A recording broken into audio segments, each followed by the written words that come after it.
ശബരിമല കൊള്ളയുടെ കേസിനെ സംബന്ധിച്ച് നമ്മൾ നിരവധി വീഡിയോകൾ ചെയ്തിരുന്നു. പക്ഷേ ഇപ്പോൾ കുറച്ചൊരു നിരാശ ഉണ്ട്. കാരണം 1950 ശബരിമലയിലെ തീവെപ്പ് കേസും ഇതുവരെ അതിലൊരു തീരുമാനമായിട്ടില്ല. അത് കൃത്യമായി തീ വെച്ചതാണ് എന്നുള്ള തീരുമാനം ഉണ്ട്. അതിനെ സംബന്ധിച്ച് ഒരുപാട് വാർത്തകൾ പുറത്ത് വന്നിരുന്നു. പക്ഷേ ഇപ്പോൾ ഒരു റിപ്പോർട്ട് തന്നെ വന്നിട്ടുണ്ട്. ഒരു കേശവമേനോൻ്റെ റിപ്പോർട്ട് തന്നെയുണ്ട്. മിന്നൽ പരമേശ്വരൻ നായർ, കേശവമേനോനും ഒക്കെ അടക്കമുള്ളവരുടെ റിപ്പോർട്ടൊക്കെ ഉണ്ട്. പക്ഷേ ഒന്നും സംഭവിച്ചില്ല. അസംബ്ലിയുടെ ആർക്കൈവിൽ അത് അവിടെ ഇരിപ്പുണ്ട് റിപ്പോർട്ട്.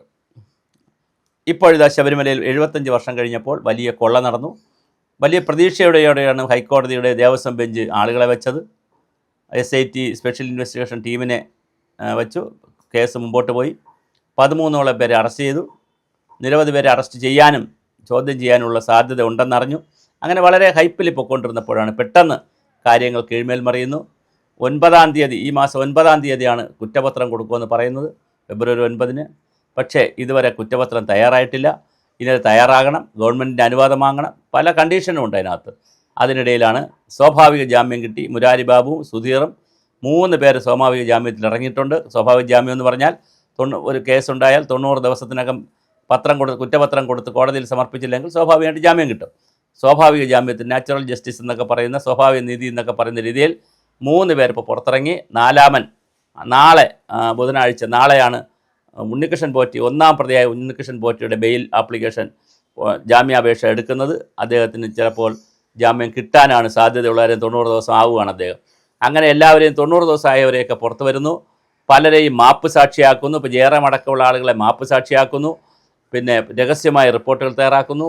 അങ്ങനെ അതീവ ഗുരുതരമായ നിഗൂഢമായ രീതിയിലാണ് കാര്യങ്ങൾ പൊയ്ക്കൊണ്ടിരിക്കുന്നത്. അതുകൊണ്ട് തന്നെ ശബരിമല കേസ് അവസാനം ഒരു വാട്ടർലൂ ആകുമോ, മറ്റൊരു വാട്ടർലൂ ആകുമോ എന്നറിയില്ല. കേരളത്തിലെ ക്ഷേത്രങ്ങളിൽ നടക്കുന്ന കൊള്ള ഇതൊരു വലിയ കഷ്ടമാണ്. കേരളത്തിൻ്റെ കാര്യത്തിൽ എന്താ പറയുക എന്നറിയില്ല. കാരണം ഉന്നതന്മാർ ബന്ധപ്പെട്ടിട്ടുണ്ടെങ്കിൽ ആ കേസുകളെല്ലാം തേഞ്ഞു മാഞ്ഞു പോവുകയും താഴെയുള്ള ആളുകളെ മാത്രം പിടിക്കുകയും ബാക്കി ആ കേസ് അവിടെ വെച്ച് നിർത്തുകയും ചെയ്യുന്ന രീതിയാണ് കേരളത്തിൽ എല്ലാ കേസുകളിലും കണ്ടുവരുന്നത്. ഇതിലും ഒരു വ്യത്യാസവുമില്ല. ശബരിമല കേസിൽ ഇപ്പോൾ പിടിക്കപ്പെട്ടവർ തന്നെ നിയമത്തിൻ്റെ ലൂപ്പ് ഹോളുകളിലൂടെ ഇറങ്ങിപ്പോകും. കൂടുതലാരെയും പിടിക്കാനും പോകുന്നില്ല എന്നുള്ള വളരെ നിരാശാകരമായ ഒരു വാർത്തയാണ് ഇപ്പോൾ നമ്മൾ പങ്കുവെക്കുന്നത്. ഒരുപക്ഷെ ഇതിൽ വ്യത്യസ്തമാകാൻ പോകുന്നത് EDയുടെ ഒരു ഇടപെടൽ വന്നിട്ടുണ്ട്. ED ഇടപെട്ടതുകൊണ്ട് കുറച്ചെങ്കിലുമൊക്കെ മാറ്റമുണ്ടായി. കൂടുതൽ അറസ്റ്റുകളും കൂടുതൽ പിന്നെ മൊഴിയെടുക്കലും ചോദ്യം ചെയ്യലുമൊക്കെ വരും ദിവസങ്ങളിൽ ഉണ്ടാകാനുള്ള സാധ്യതയുണ്ട്. അതുമാത്രമാണ് മുന്നിലുള്ളത്. പിന്നൊരു പ്രതീക്ഷയുള്ളത്, ഹൈക്കോടതിയിൽ ഒരു കേസ് കൊടുത്തിട്ടുണ്ട് രാജീവ് ചന്ദ്രശേഖർ, ഇത് CBIക്ക് വിടണമെന്ന്. അങ്ങനെ CBIക്ക് വിട്ടാൽ വീണ്ടും കളി മാറും. തീർച്ചയായിട്ടും ഇതിൻ്റെ അന്വേഷണം മറ്റൊരു തലത്തിലേക്ക് മാറും. പക്ഷേ ഇപ്പോൾ തൽക്കാലം SITയുടെ ഈ ഒരു പോക്കിനെ സംബന്ധിച്ച് യാതൊരു ധാരണയുമില്ലാതെയാണ് പോയിക്കൊണ്ടിരിക്കുന്നത്. കേസ് അതിൻ്റെ ഗൗരവം ഓരോ ദിവസം കഴിയുന്നതോറും കുറഞ്ഞു വരികയാണ്.